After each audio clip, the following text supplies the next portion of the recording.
Hey everybody, welcome to the special edition, the video version of the Dirty Lazy Girl podcast. I'm Stephanie Laska, and I'm here with my co-host. Hey everyone, I'm Tamara Sneesick, Professor of Sociology and Stephanie's co-host. Welcome to the Dirty Lazy Girl podcast, everybody.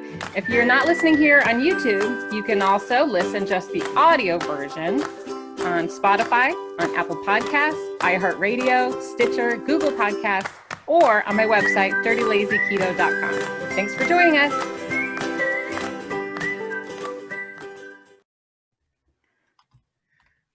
Okay, Stephanie, I'm not currently broke as a joke, thankfully, but there have been some times in my life when I have been broke as a joke. Probably the funniest memory I have is in college, because those were the starving student days. And I remember one time I couldn't pay my phone bill. And so I went ahead. The way I did it was I gave plasma. I found that if you pay, they would pay you $50 to give plasma. So literally I sold my body parts to pay my bill. And I think, Stephanie, we often think we have to give body parts to eat healthy, right? I mean, that's the myth out there. Eating healthy is totally expensive and you can't afford it. But I think there's some ways you can do it. You can eat healthy and still stay on a budget. Well, I agree with you on that one. I think trying to eat healthy, it's a myth, right? Everyone thinks it costs like an arm and a leg, or in your case, blood, right? I mean, we all think like it's so expensive. And I mean, even at my own house, Tamara, we're not, struggling to pay our bills at this very moment. We both have jobs, thank goodness. But there's been a lot of times in our marriage where either one of us was unemployed or both of us were unemployed, and we were really stretched thin. So at my house, those arguments and that thriftiness, it's continued, and we continued to really watch our pennies and watch our dollars, especially when it comes to groceries, because I want to eat healthy. I don't want to fight about, should we buy celery or not because, the price went up.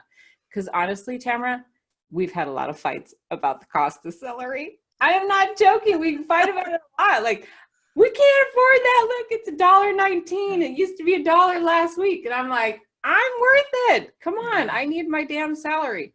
So I know that's kind of funny, but we want to take this topic seriously. We can't let, eating healthy, the cost of eating healthy prohibit us and stop us from doing the right thing for our body, right? Exactly. So that's why in this episode, we will chat about eating healthy when you're broke as a joke. And even if you're not broke, who wants to pay all that money for, food that's healthy? So we're going to show you our strategies to eat right when you're strapped for cash. But first, Stephanie, let's take a quick break. All right, everybody. Well, this week's broadcast is sponsored by a new member of the Dirty Lazy Keto family. And I'd like to introduce to you the Dirty Lazy Keto Dirt Cheap Cookbook. And these are 100 easy recipes to save money and time.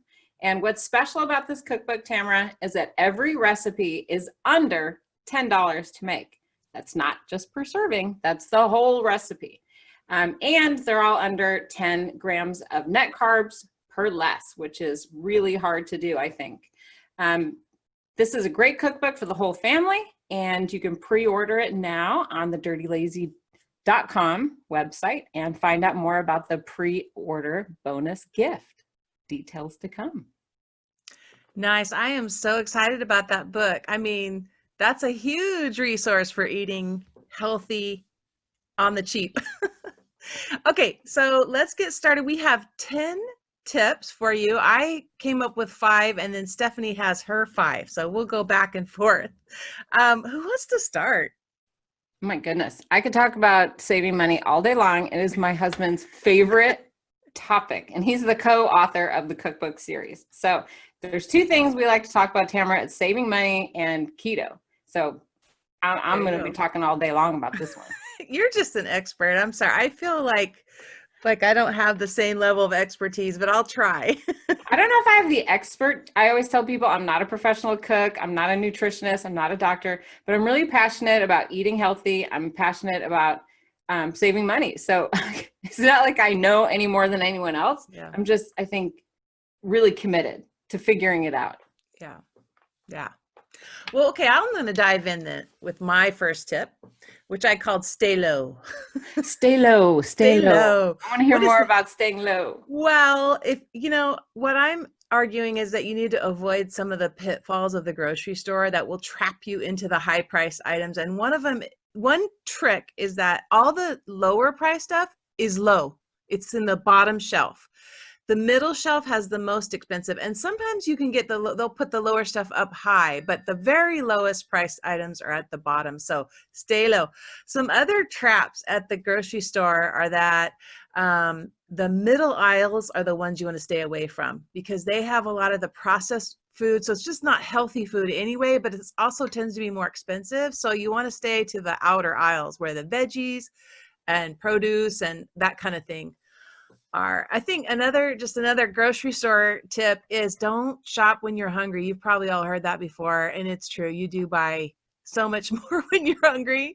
If I'm hungry, I'll go delay my trip and eat first because I know I make much better decisions. And then finally, this isn't true for everyone, but for me, I shop better when I leave my kids at home, and not all of us can do that. But honest to Pete, man, my kids will nag and nag and they'll want everything they see. And I end up having like 20 extra items I didn't account for. So stay home, have the kids stay home if you can. Girl, you covered a lot of ground with those. I did. I hope people had their pencil out and their sticky note because you just laid it down. Yeah. Those are excellent tips. No, you're totally right on the money with all of those. I mean, they get you, right? I mean, grocery stores are a business and they are trying to push the higher ticket items. And that's why those end caps and those beautiful displays at eye level tend to be the pricier foods. So it's good to kind of be aware of that marketing strategy that they have and, shop for what you want and the price point that you want. Get your calculator out. Don't be shy. I think sometimes, just kind of moving away from the grocery store, I think there's a myth about grocery shopping versus eating out being expensive or saving money. Do you feel that way, that people think, to cook a fancy meal has to cost a lot? Like if I go to the store and buy all those ingredients, I might as well just go out to eat. Do you think that people have that sometimes? I know I had that in the past. Yeah, you can. And if you do get those super value meals like from fast food, they're horribly unhealthy. So no, I think healthy food is a lot cheaper actually if you make it, don't you think? Rather than go out. I do. Yeah, I absolutely feel passionate about that. I know just at my house, we have really cut back on the amount of eating out that we do. We really limit it more to like vacations or special events as opposed to a regular thing that we do. I think it's a myth that cooking and eating healthy has to be expensive. And that's something I really want to lay into with the new cookbook that I'm putting out is that, and it's not that you're out there buying, horribly inexpensive ingredients. It's just a matter of shopping a little bit smarter and preparing your meals with ingredients that maybe you'll actually that you'll use again and again, right? Because you don't want to buy like those specialty ingredients that you use once and then, done. Yeah. Have you been there before where it's like, oh, you need a can of, organic oysters, Yeah. And then from you the never Caribbean, and then you're like, excuse me, what? Yeah. You're buying this expensive crap that you'll never use once or twice in your life. Never use plus it again. tastes bad. Yeah. So we have to get away from that and use normal ingredients that are at good prices that you can actually use again and again. Yeah. And sometimes that means you got to do a little bit more research when you're putting together your meals. Like if the ingredients are a little bit too, not the stuff you normally eat, then just move on to the next recipe. Right. And planning ahead. That's my Yeah. second tip. Planning ahead just saves boatloads of money. Let's be real. If you're not like thinking through the week and like, planning out your meals or even 2 meals, it's not like you have to plan out every single day. Just planning 1 or 2 meals just saves you so much money. That way you're at the store and you're not just filling it up with stuff that maybe looks good, but it's actually ingredients that you'll be able to use. Yeah. And if you're really clever, you can plan those 2 meals. You can save time and money by like maybe I just did this today. I bought a giant roast, enough for actually 2 meals. So I'm cooking it in the crock pot with veggies today, and then all the leftover roast will make cut up for tacos tomorrow. So like you can, if you, good planning is going to save you time and money. And really, and I save money because I got the giant bulk size roast, which saved me more money. So if, again, planning means, like you said, decide your meals ahead of time and be clever about how you decide them. And then even try to plan in leftovers and how to do it, make one meal stretch for 2 meals is always a good idea. And I like how you hit on like 5 different things. You were like, you're like, I can make one thing that can magically turn into other things. You Yeah. can have the different cuts of meat. You can cook it in bulk all at once. Yeah. Even if you were to catch that roast on sale. So there's like 5 million different tricks that you just used to save money. And I kind of do that just as a comparison with chicken. I call it my fluffy chicken, which I think I love that chicken. I tried it. The fluffy chicken. Uh-huh. Like I make it in the crock pot or in the Instant Pot, and then I'll make enough chicken similar to what you're doing for the whole week. And that way I can make a multitude of recipes. And if I'm really being lazy, like the laziest tip in America is I buy that rotisserie chicken at this grocery store already made, which isn't much more if you were to like buy it at Costco, if you have a Costco membership, but it's like $5 and you can use that puppy like over and over and over and over. Costco rotisserie chicken is one of the cheapest. I mean, $5, a whole entire chicken. That's another nifty trick, is to buy the whole chicken as opposed to just the breasts. You save a lot of money. It's like kind of like you have to think like your grandma, or at least I don't know if everybody else's grandma was this way, but my grandma was like, cheap meats, don't use too much meat, buy in bulk, plan it out. Those are all that part of that planning. Well, buy in bulk, that was actually my part of my second one. Tell me more about that. Well, don't be snobby. That's the way I title it. Because like the greatest example of this is what I just bought my daughter. It was this ginormous bag of off-brand, store brand. What she wanted was honey bunches of oats. But instead, she got the ginormous, huge bag of, what did they call it? They called it honey clusters. It's because they couldn't use the name brand. And it's all like spelled wrong. I know. And it tastes the same. So so first thing about being snobby is do not get name brands. Get the off brands. They're just almost, I'll say they're almost, I would say 95% of the time, they're as good as the name brand. Rarely do you get an item in there that you're like, it just doesn't live up to it. It's rare. So try it if you haven't. And so I get everything, I go to the generic brand, and they're always on the bottom. So you go to the bottom to find them. So don't buy name brands, and then buy in bulk. And like we said, meat, you can do that way. Cereal, there's a lot of items where you save a ton of money. It's a little more work because you have to, like, for instance, the chicken. The first thing I do when I get home is divide it and freeze, little portions, smaller portions of it. So it's more work, but you save a ton of money. Well, I think what you're talking about too, about not being a snobby, we're being kind of fun about it, but we've got to change the conversation. Just the values, right? Because so often I think we're also used to, I drive this car, and my job, my vacation, and people start braggy, and they're always kind of like, oh, look at me and my fancy pants, this and that. I think we have to change the conversation where we're bragging about saving money. And my husband's family is really good at that. And I hope they're not listening because I don't want to throw them under the bus here. But when they get together, it's like a X Games of who saved the most money. And they have so much fun. They share tips. They talk about grocery stores. Where'd you find this? Where'd you buy that? How much you paid for this? And it's like this fun tit for tat. Who saved the most on this grocery item? Where did you spend the least amount of money to make this meal? And then it makes it fun. You're not like embarrassed. You know what I mean? I think we have to move away from being embarrassed about saving money and changing that conversation to being proud. Because once you get in front of it, it can be like a cool thing. And you'll find people at work, since I've been more vocal about saving money and being on a tight budget, I've come up with new work friends that are also from that same mindset. And then we can share tips and talk about stores or deals.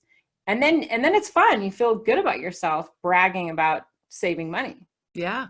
And if you don't have coworkers or family, there are online groups actually. For this episode, I bumped into some because I was looking at, how best to use coupons and all this stuff.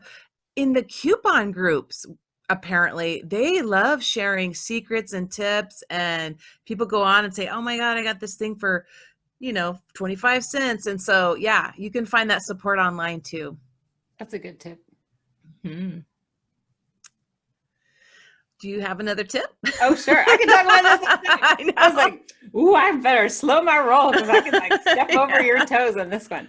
Well, just in general, I mean, I like to talk about kind of the from the helicopter looking down at this topic, because I think that's important. Kind of like I was mentioning about my tip about changing the conversation and, making it cool. Like what you said, don't be snobby, to make it cool to talk about saving money. But another one is just in general, in my experience, buying cheap food makes you hungrier faster. And that took me a lot of years to figure out, Tamara, where, in college, we'd be going to the dollar pizza place, or, oh, well, the nachos are only $1.99 compared to like whatever, chicken was this other price. So I was constantly reaching for bagels and chips and crackers and pasta. I remember in school, we would buy bricks of Top Ramen, and we would eat it dry, crumbled with that seasoning packet on top. I mean, that's just nasty, people. But the things you do, because you think, oh, this is cheap, that's all I can afford. But really what happened is I would get hungry and then be starving to death 45 minutes later, out there eating more carbs, more carbs, more carbs. So my tip is just to eat healthier, spend the money now, so that way you're not hungry later. And it's so true. And I have to remind myself of that, because you'll crave the carbs and you'll think, oh, that's going to satisfy my hunger. You're convinced of it. But then you're, like you said, an hour later, you're like, I'm hungry again. I don't know if you watched, I would just recommend it. Super Size Me, the documentary where he ate only McDonald's for a month. And that was one of the first things he said, is like, he'd eat a huge Big Mac and a huge fries. And then 5 minutes later, he's like, I'm hungry. And I don't know how I'm so hungry. And it's like, yeah, because that garbage stuff actually doesn't satisfy you. You get full, your body's trying to tell you to eat it, but it doesn't. So you have to just say, okay, I need something healthy, and that'll actually calm the hunger down. Yeah, no, you're right. Yeah. And it's, it's confusing, because I talk about this a lot in Dirty Lazy Keto with, your blood sugar and the ups and downs, and just eating carbs just put you in this constant roller coaster where you don't have to be a doctor or a researcher to figure that out. It's like, I can eat one piece of garbage candy and I feel great for like 4 seconds, right? Yeah. And then emotionally and physically, I just feel like trash pretty soon after. And then you're just craving more candy, more sugar, more carbs to get yourself lifted up again. So in all honesty, spending a little bit more on some protein or some healthy vegetables, ironically, spending more saves you money in the long run. Right. Because you're not eating as much of it. You're not hungry 2 seconds later. And there's also a bigger cost. I mean, I'm getting all fired up now. I'm like, woo, Stephanie's waking up. But there's a bigger cost too that we don't necessarily look at when we're talking about dollars in our grocery bill. And what about like the healthcare dollars? I mean, how much is insulin, or how much is, the complications of having type 2 diabetes and losing your sight or losing your ability to walk or movement? You'd like to talk about long-term research. What about the cost of obesity and then ending up in a nursing home because you're being immobile or not strong enough to be active and healthy? So there's definitely like a big picture when it comes to medical costs or just the ability to live your life. And it's hard to put a price on that. Yeah. And you have to just put that in your mind, because it's so tempting when you see that mac and cheese for 30 cents a box. I'm not kidding. They will sell mac and cheese for 30 cents a box. And it's so tempting to, to go for that. But like you said, pull back and, remind yourself of the bigger picture. Yeah. I mean, I was in New York, I think 3 times last year. And my husband, he's one of those thinner people that can eat kind of whatever he wants and not necessarily have the same problems that I do in terms of being insulin resistant. But in New York, there's these $0.99 pizza places everywhere. 99 cents. And so everywhere he went, that's all he wanted to do. Oh, that's so cheap. I want to go to the 99-cent pizza. But as soon as we would go there, Tamara, literally within 45 minutes, he was hungry again, wanting to eat. And I'm like, you don't even have a weight problem. And look what you're doing. You're constantly eating because of that silly pizza place. And I was trying to go more toward like an Indian restaurant where I could get like a rich like chicken, butter chicken sauce over lettuce, where I'm getting more fats, getting more protein, some fiber. Yeah. And that's why you take so much food in your suitcase, as we talked about. I don't play when it comes to my packing. Well, you know, because eating out is expensive. And as you say, it doesn't satisfy your hunger. So bring the food or eat at home. But they'll have to listen to our episode about packing in the suitcase for some of those embarrassing stories about me going through TSA with my avocado and my pound of fried bacon. Exactly. Okay, so my next one is about getting deals, and I call it steal the deals. But and there's so many ways to get good deals. Like I mentioned coupons before. So I just a few little things I'd throw out there is definitely, I mean, if you can, go see what the ads are and where the deals are at the stores. Okay. And then make your, like Stephanie said with planning, make your list around what's on sale. So if chicken's, you know, really good deals on chicken, then, you know, plan a bunch of meals around that. So that's one. Coupons, obviously you can plan your meals around coupons. I would say just be careful with coupons. A lot of coupons are for junk food. I mean, a lot. But where I find coupons handy are for toiletries, you know, deodorant, toothpaste. That's where you can really save some money. And then whatever money you save, you can use on healthy food. So coupons, and there's all these coupon groups out there online. They'll tell you how to get coupons and the best places to use them.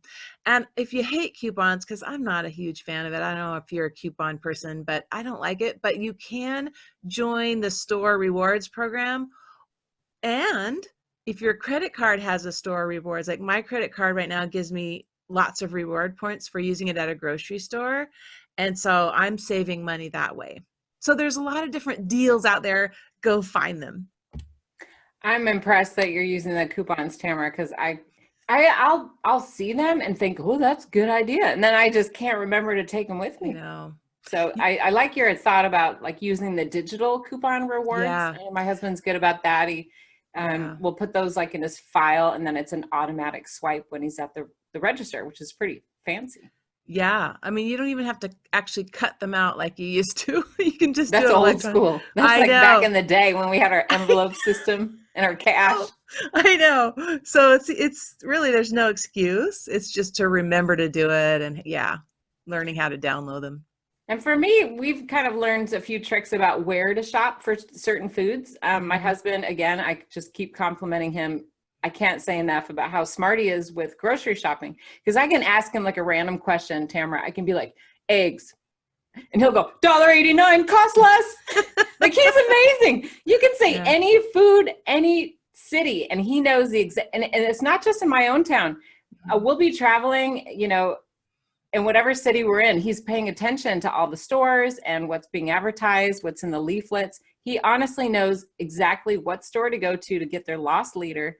And it's impressive. By paying attention to what the sales are, you can save a lot of money. And then you pick up those ingredients at the best store. You may not need the coupon, is kind of my point is. Just paying attention to what grocery store, that you know, whether it's Target or Walmart or your superstore, or even like a local ethnic grocery store. Sometimes there's hidden values in those different types of stores. Yes. And in fact, when I was looking online for this episode, a big one that comes up, and I know you and I have used it, is the dollar store. The dollar store is my friend. And who knew you could get groceries, like actual fruits and vegetables at some dollar stores, and you save a ton of money.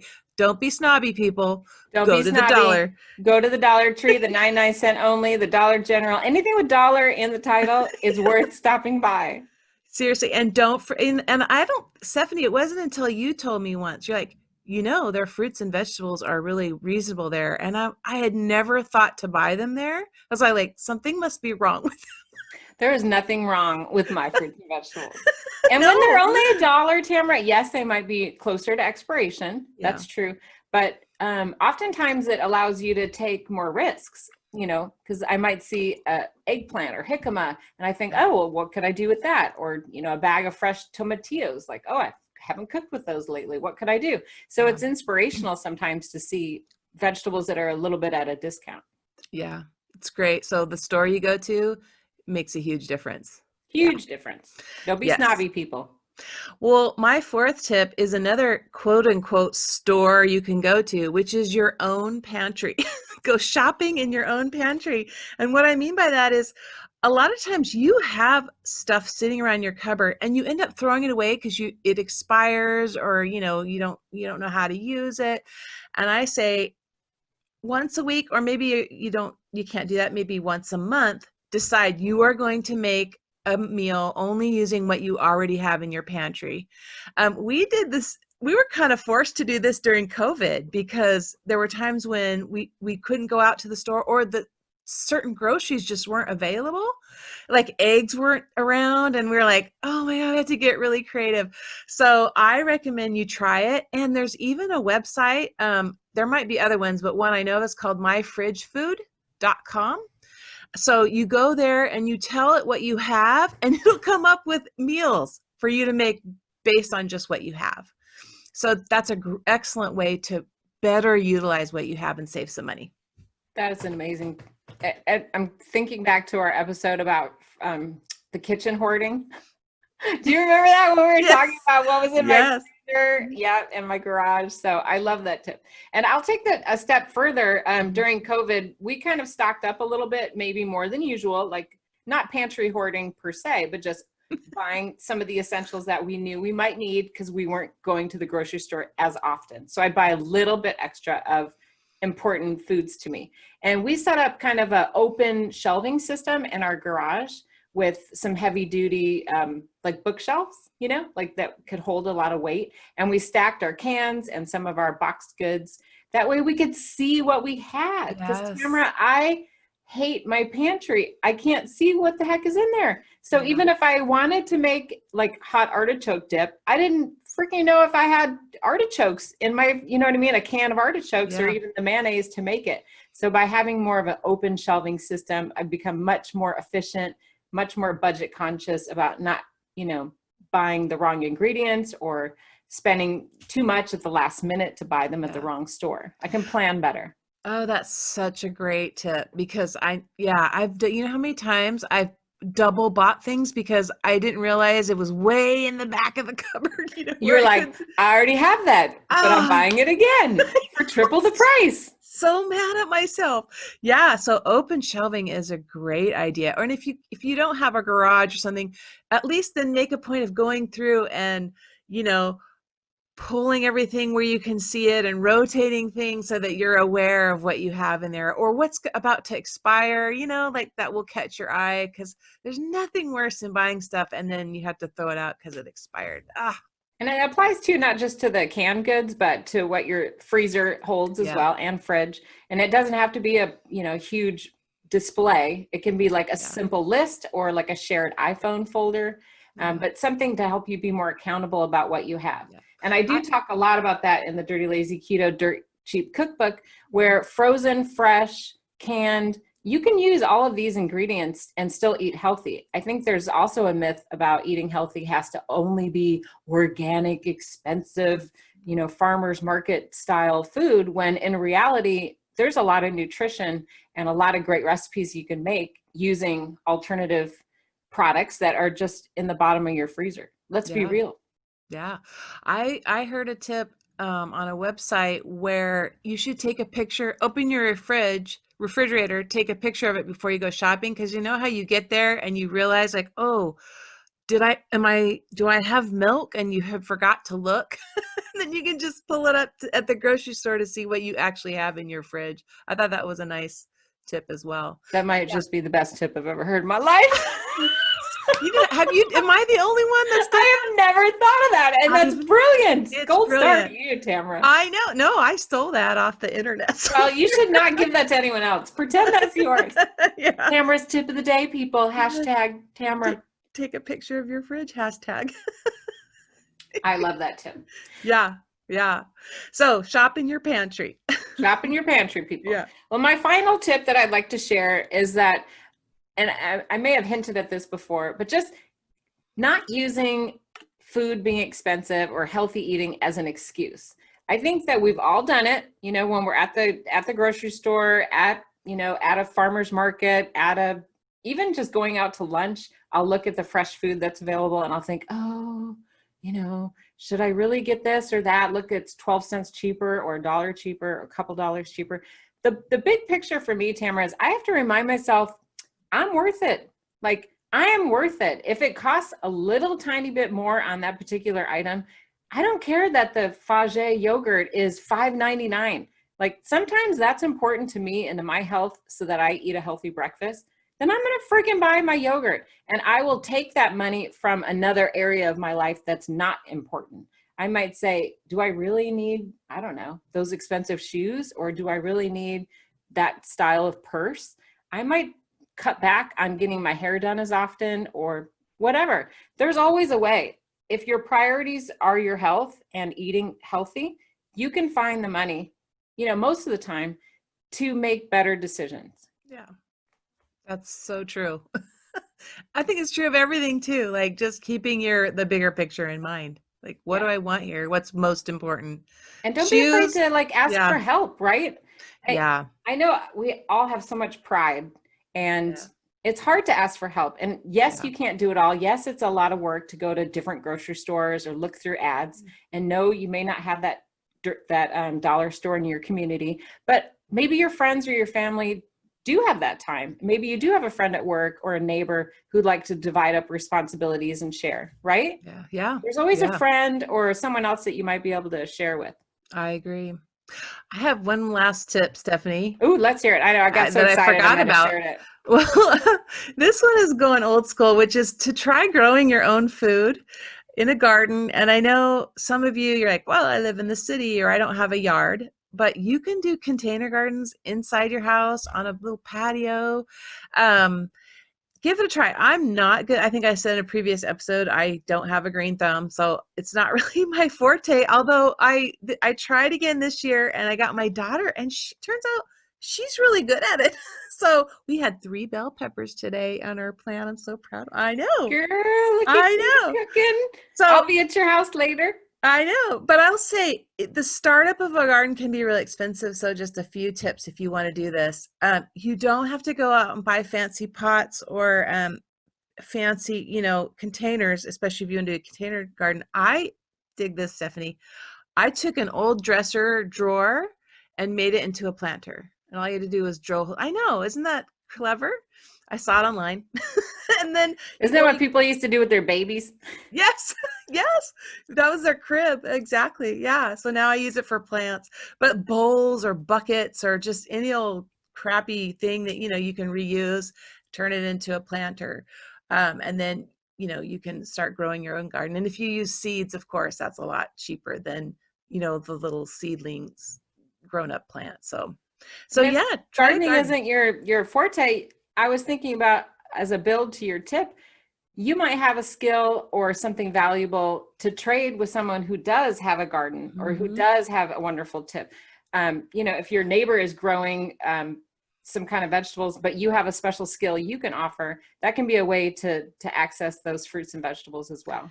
Yeah. In fact, speaking of, I had tons of apricots on my tree, and I have a friend who makes jam. I don't know how to make jam.